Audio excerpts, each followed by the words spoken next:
আল্লাহর নাম নিলে রাসূলের নাম নেওয়া আবশ্যক, কোরআনের আয়াত দ্বারা প্রমাণিত। নারে তাকবীর বললে নারে রিসালাত বলে কোরআন দ্বারা প্রমাণিত।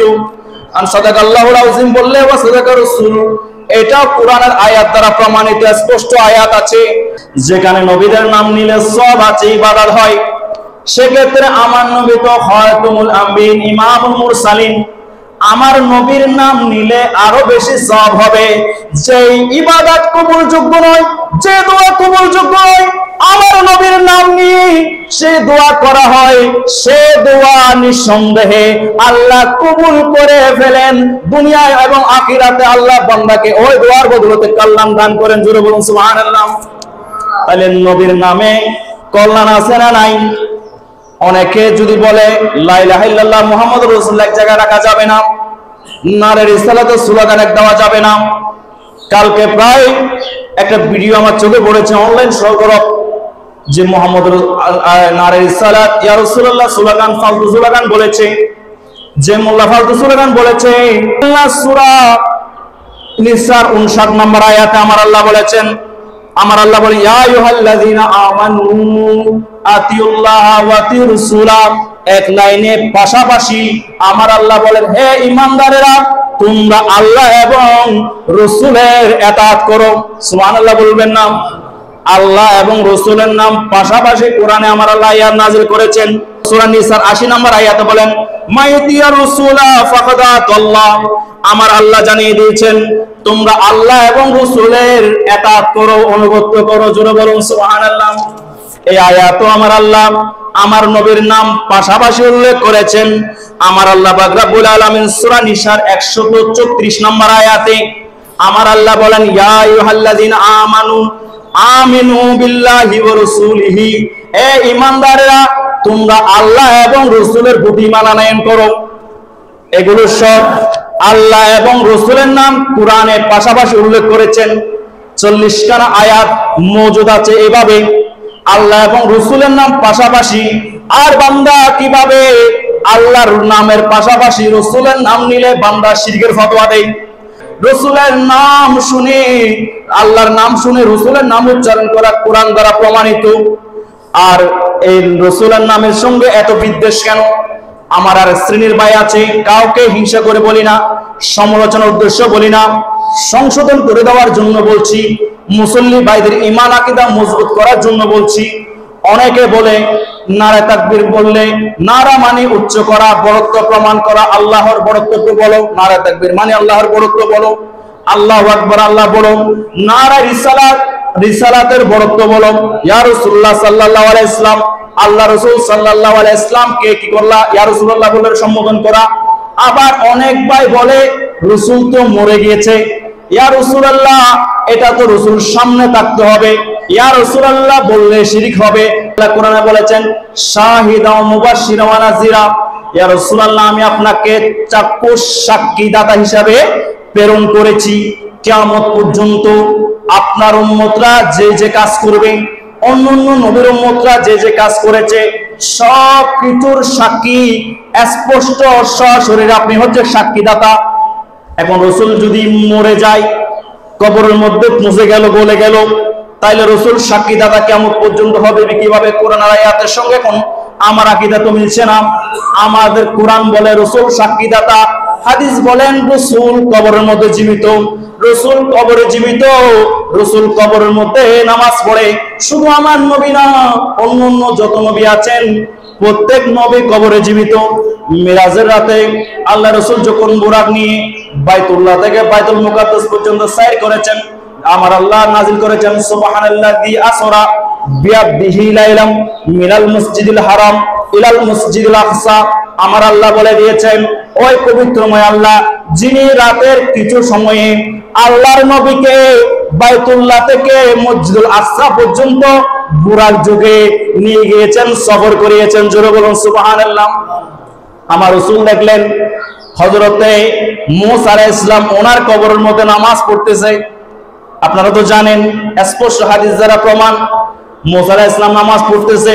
আমার রাসূল যখন বাইতুল মুকাদ্দাসে গিয়েছেন, ওখানে 1,24,000 2,36,000 সকল নবী আলাইহিস সালাম উপস্থিত ছিলেন, আর সকল নবী আলাইহিস সালামের উপস্থিতিতে আমার নবীর ইমামতিতে প্রত্যেক নবী আলাইহিস সালাম নামাজ আদায় করেছেন। জোরে বলুন সুবহানাল্লাহ।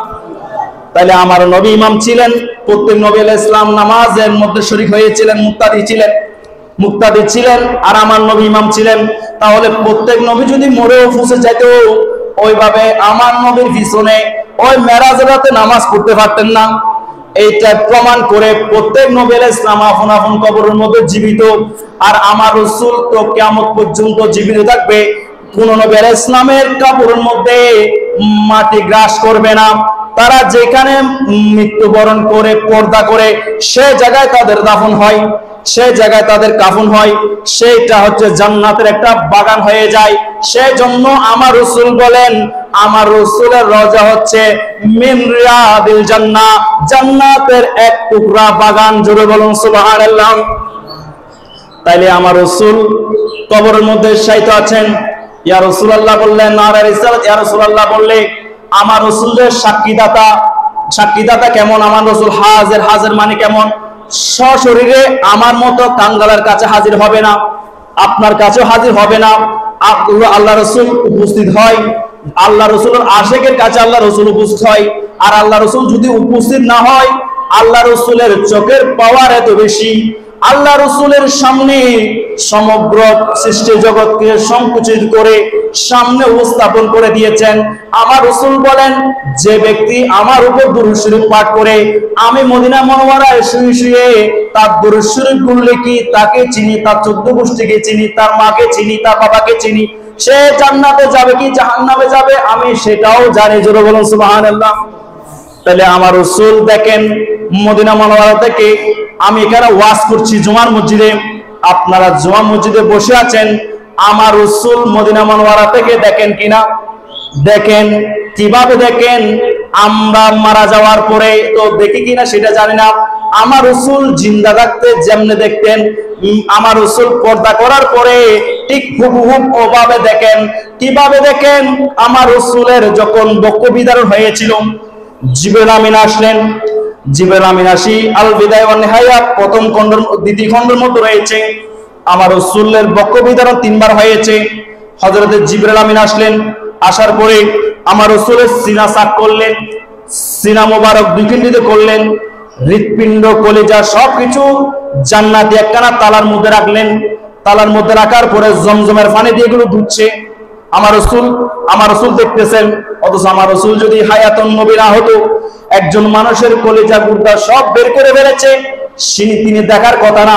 আমার রাসূল বলেন, আমি দেখছি। আমার রাসূলের কলিজা মোবারক, আমার রাসূলের দেহের কলিজা গুর্দা সবকিছু জান্নাতি তালার মধ্যে রাখলো। আমার রাসূল বলেন, আমি দেখছি। জিবরিল আমিন দুইতে দেখলেন ওই কলবের মধ্যে দুখানা কান আছে, দুখানা চোখ আছে। আমার রাসূল দুনিয়াবি হালত যদি চামড়ার চোখে ঘুমাই, চামড়ার কানে ঘুমাই, আমার রাসূলের কলবের চোখ 24 ঘন্টা খোলা থাকে। আমার রাসূল ওই কলবের চোখ দ্বারা কোটি কোটি মাইল পৃথিবীর ও প্রান্ত থেকে এক প্রান্ত থেকে প্রান্ত, শুধু পৃথিবী নয় সমগ্র সৃষ্টি জগতের এক প্রান্ত থেকে প্রান্ত আমার রাসূল এই কলবের চোখ দ্বারা দেখেন, এই কলবের কান দ্বারা শুনেন। জোরে বলুন সুবহানাল্লাহ। শুধু তাই নয়, আমার রাসূল বলেন, কোটি মাইল দূরে একটা কালো পাথরের উপর কালো পিঁপড়া, সেটাও আমি দেখি। তাহলে এইখান থেকে ওই বেশি দূর লাগবে না, 10 হাত দূরে, 1 হাত দূরে কালো পাথরে কালো পিঁপড়া আমাদের চোখে আসবে না। আর সেই পাথর লক্ষ কোটি মাইল দূরে কালো পাথরের উপর কালো পিঁপড়া আল্লাহ আমার রাসূলের কলবের চোখ দিয়েছেন। ওই নুরানি চোখ দ্বারা আমার রাসূল দেখতে পান। জোরে বলুন সুবহানাল্লাহ। সেজন্য আমার রাসূলকে আল্লাহ বলেছেন শাহেদ, সাক্ষীদাতা।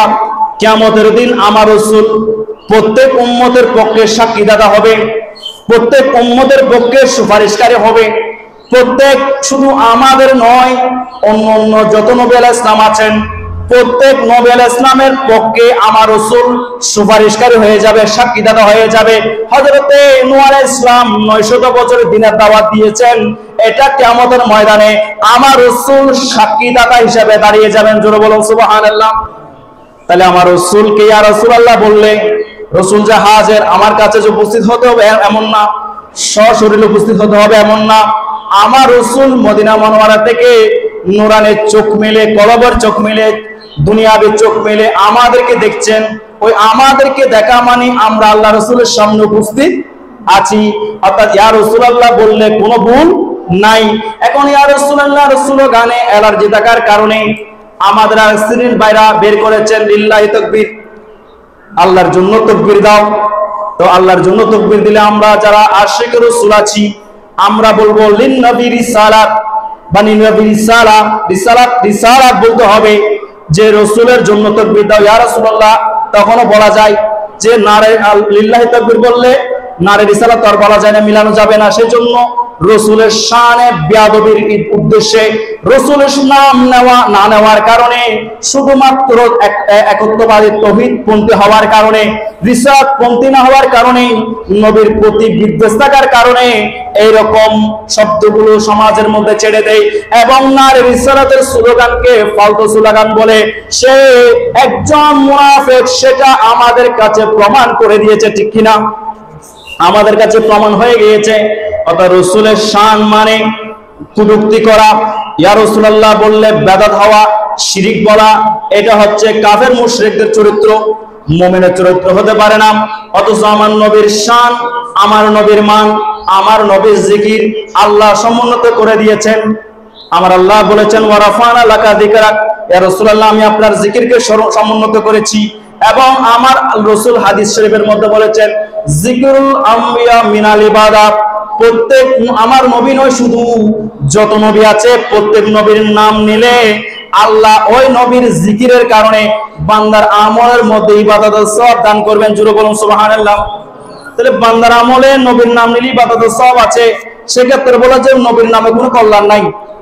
নবীর নাম নিলে বান্দার এলার্জি হওয়ার কিনা, নবীর উম্মত যারা আছে, নবীকে যারা অনুসরণ করে, অনুসরণ করার জন্য আগে আপনি ঈমানের চোখে নবীকে ভালোবাসতে হবে, নবীর প্রতি ঈমানের দৃঢ়তা থাকতে হবে। নবীর প্রতি যদি ঈমানের দৃঢ়তা না থাকে তাহলে রাসূলের প্রতি বিদ্বেষ থাকবে, রাসূলের প্রতি বিদ্বেষ থাকবে। রাসূলের মা বাবাকে জাহান্নামী বলবেন। আপনার মা বাবাকে যদি আমি জাহান্নামী বলি, আমার ফিরের চামড়া তুলে ফেলবেন। আমি যদি বলি মুরব্বীর মা বাবা জাহান্নামী, আমার সঙ্গে আর সম্পর্ক রাখবে না। আর সেক্ষেত্রে ইমাম সাহাবী ইমান আল্লাহ রাসূল সাল্লাল্লাহু আলাইহি ওয়াসাল্লাম ওনার মা বাবাকে জাহান্নামী বলেন, আপনার কি করে জাগাবে নাই? আবার এক শ্রেণীর মুসলমান আছে এই সমস্ত ভাইদেরকে আবার সাপোর্ট দেয়, ঠিক বলে কারে দেয়, ঠিক কি না? আল্লাহ পাক রব্বুল আলামিন ওই সমস্ত ঈমান চুর থেকে আমাদেরকে হেফাজত করুক, সবাই বলে আমিন।